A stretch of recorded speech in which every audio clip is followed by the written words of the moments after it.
Well, hi everybody, I'm Kathleen Dunphy, and I am thrilled to be part of the Distilled Beauty Show at the American Legacy Fine Arts in Pasadena this month. All the paintings that I have in that show are plein air paintings, and basically that means that I take my painting gear out on location and I paint the scene standing right outside in the middle of all of that beauty. So these are some other examples of my plein air work, and I've had the great fortune to stand in the snow in the Sierras and with my feet in the sand on the coast of California and just about every place in between. I love going outside to paint and love the excitement that comes from being outdoors and being in the middle of the scene that I'm painting.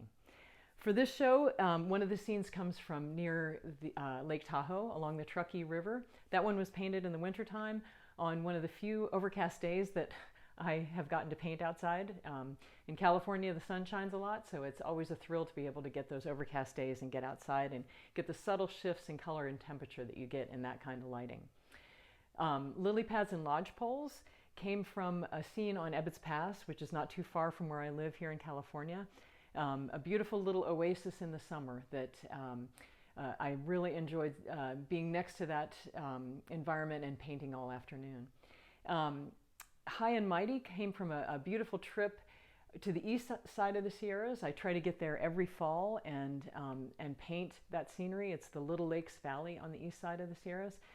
That scene was probably at about 10,000 feet looking up into 14,000 foot peak, so a really spectacular part of the world to paint in. And then lastly, Spring in the Hills came from a time really deep in the pandemic, or probably one of the most anxious times during the pandemic, at least for me so far, during this spring when we were all in lockdown. And sort of as a contrast to all the negative things that were going on with the pandemic, we had one of the most spectacular wildflower blooms that I can ever remember having had in California. And so during one of those days when we were all staying at home, I kind of sneaked out for a little while and took my easel and set up amid all those gorgeous wildflowers and painted that scene. So I love painting outdoors. Probably at least half of my work every year is done outdoors, and all of my studio paintings are based on information that I've gathered from these paintings outdoors.